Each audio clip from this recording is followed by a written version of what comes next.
Rich, back at it again, baby. And we got the heartbreaking life of Eminem.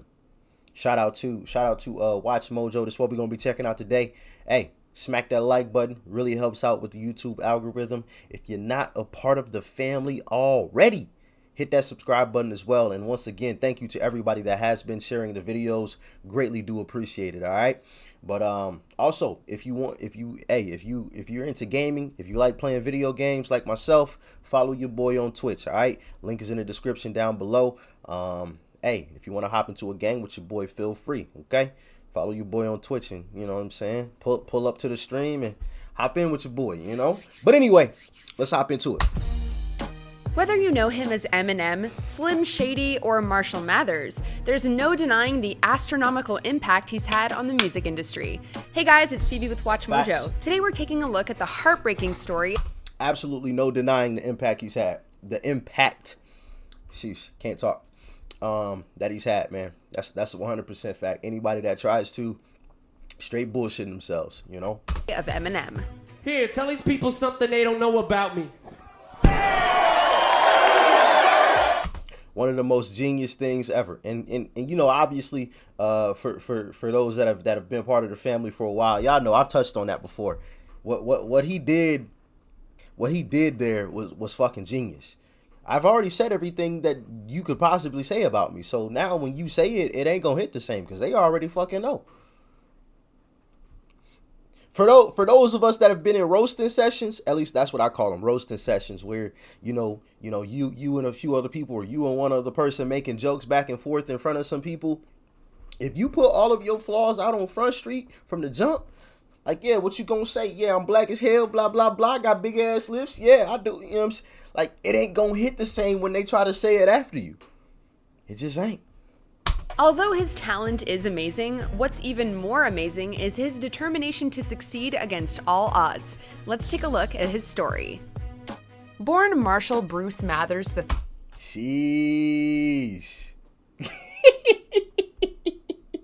don't think I've ever seen this pic. I'm assuming that's his mom right there. Wow.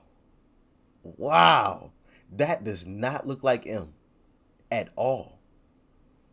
Maybe I'm tweaking. Am I tweaking? But that don't look like M, yo. You know, I mean, I obviously as we grow, you know what I'm saying, things change and stuff. But like, I feel like for a lot of kids, like you can like see, oh yeah, I that's you. You know what I mean, type situation. But like, I don't see M. I don't see M. Maybe that's just me though. Maybe that's just me. Y'all let me know. Sheesh. Yeah, that's crazy. Do y'all see M? Yes or no? Just comment yes or no. If y'all see M, comment yes. If you don't, comment no. Comment right now. I gotta know if I'm tripping or not. I have to. What? Sheesh. Third in St. Joseph, Missouri in 1972, Marshall was named after his father, who abandoned him and his mother Debbie. Marshall attempted to contact his father several times when he was a teenager by writing letters to him, but to no avail. Struggling for work, Debbie moved Marshall around the country frequently, resulting in his education being jeopardized as he reportedly relocated and changed schools as often as every 2 or 3 months. Yeah, I would change schools 2-3 times a year, and that was probably the roughest part. This lifestyle led to Marshall struggling to make friends and reportedly being labeled as mentally challenged by his teachers. This added to the already tough situation of... Yeah, that can absolutely be tough, 100%, you know? As a kid, having to bounce around from school to school, like, just when you get comfortable with a certain, you know, set of faces and friends, now you got to move and start creating a whole nother, you know what I mean? Especially as a kid, you know, and if you're shy, you know what I mean, and fuck with your head, so now you're not really focusing because you know, like, and you know, kids can be brutal. Kids can be absolutely brutal. You know what I mean? Like, just be yip yapping and jaw jacking, and now you feel some type of way. You know what I mean? You don't even know who they are. Blah blah blah. You know, man. Fitting in whilst being white in predominantly black neighborhoods and schools. But friends and family say that Marshall got used to being a recluse. That kind of looks like M. That does. I can see M in that picture, but that first one, I ain't see M. I can see him in this one for sure. Closing himself up in his room and immersing himself in the world of comic books. Marshall was bullied in school, however, notably by a boy called D'Angelo Bailey, who attacked him in a school bathroom, resulting in him being in a coma for 10 days. After eventually waking up, he had to relearn many of his motor skills. Despite this very real trauma, his mother Debbie is also said to have been guilty of Munchausen syndrome by proxy, convincing her children that they were ill when they really weren't.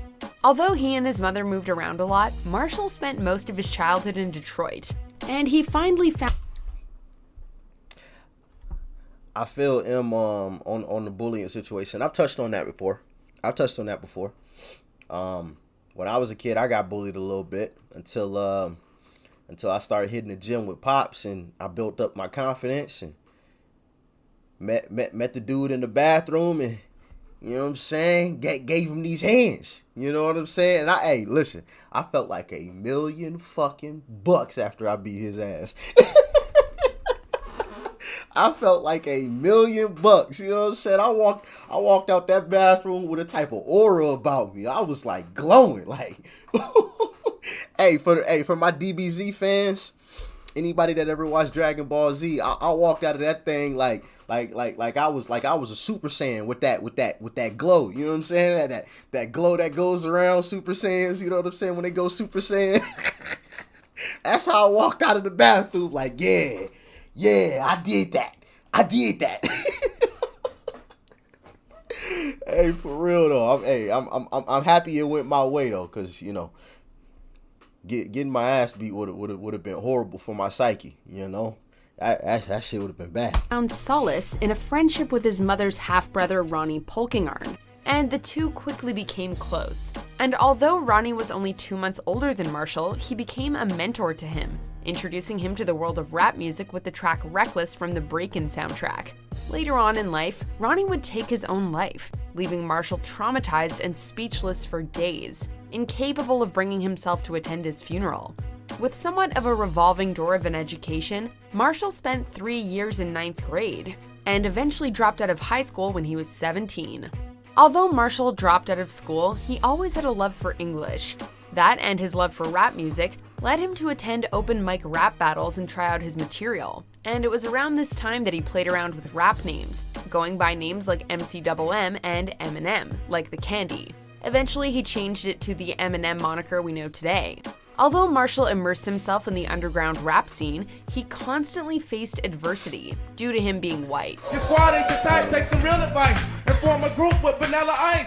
He collaborated with many different local rappers, including his friend Proof, but he still struggled to get people to take him seriously. After meeting his future wife Kim in the late 80s and having his daughter Haley in the mid-90s, he attempted to make a breakthrough with his very first record, Infinite. Unfortunately for Marshall, it was a commercial flop, leading to one of the lowest points in his personal life. Struggling to provide for his family, Marshall would work 60 hours a week at the Gilbert's Lodge family. Y'all hear that? Flop. Got a whole family. Oh man, I got this huge plan. We about to make it big. Flop. Now I gotta go work 60 hours in a hot ass, probably unsafe factory. But you know the thing about it is, I think big bro Nip Hussle, rest in peace to his soul. Nip Hussle. You know, obviously, I know I took a lot of game from Nip Hussle. I've watched pretty much every interview that he ever had and listened to a hell of a lot of his music because he be giving game. And one of the things that he said is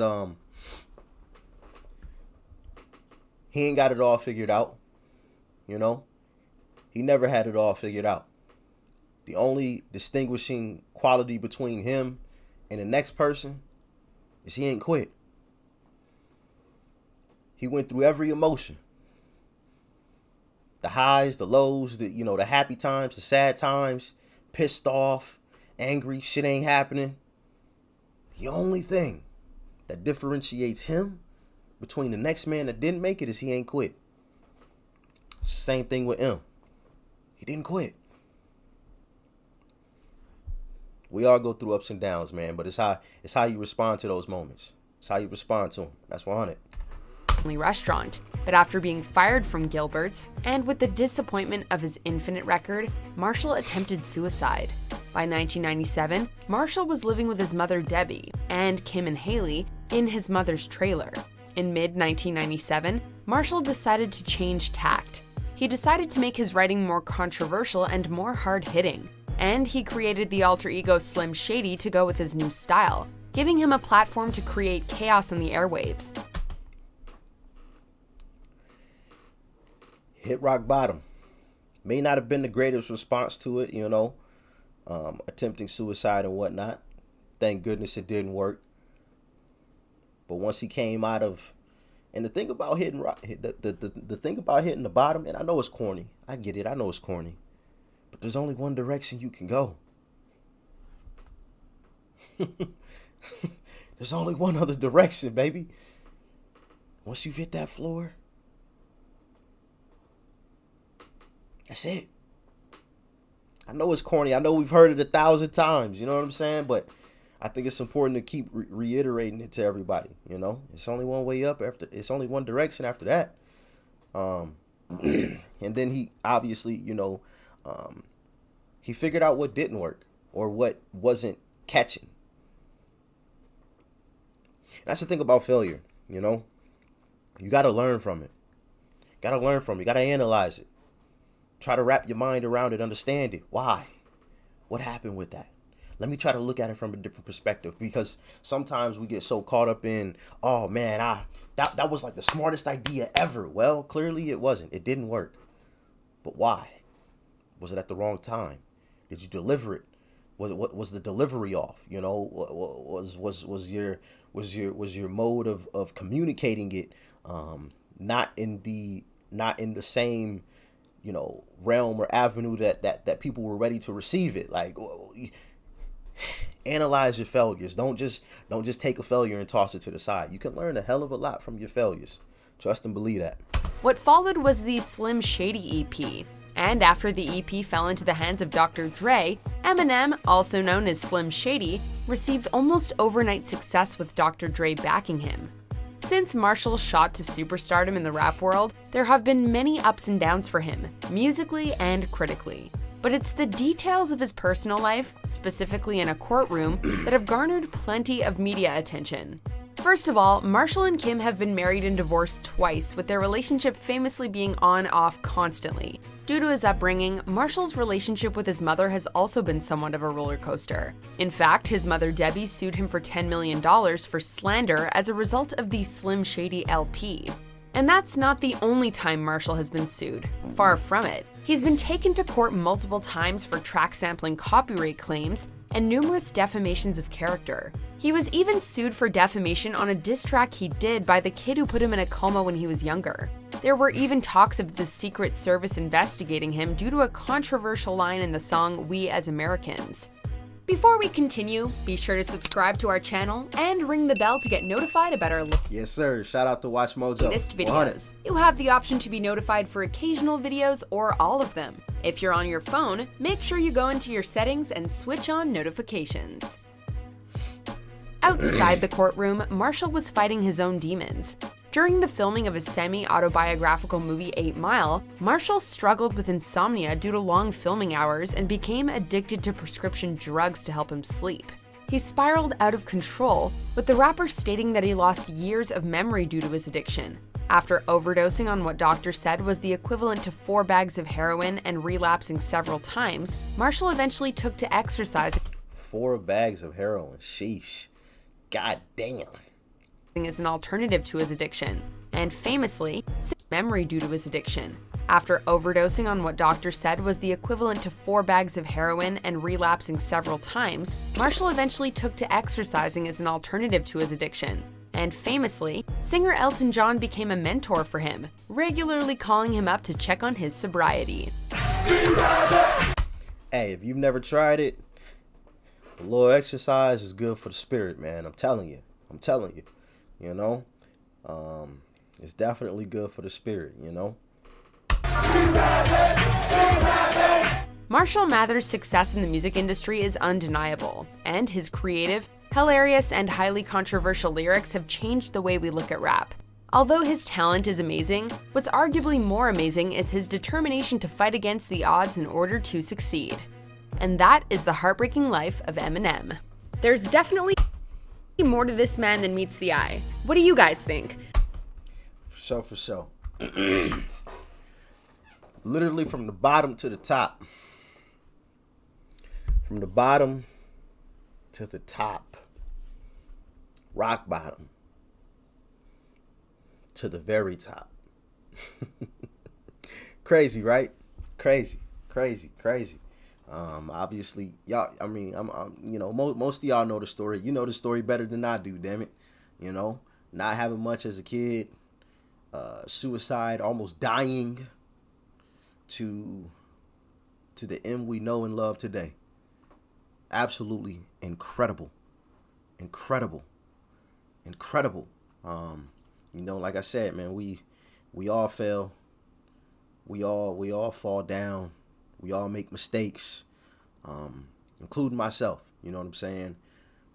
But it's more so about how you respond to those things. How do you bounce back from those?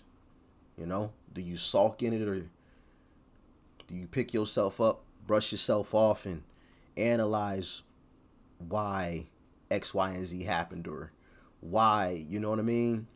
And, learn from it and do your best to correct it and fix it. You know, that's what it's about, man. That's what it's about. Because you ain't going to avoid failure. You're not going to avoid it. It's going to happen.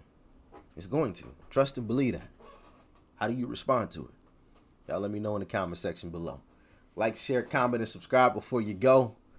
Hope y'all enjoyed the video. Doc Rich, baby. I'm out.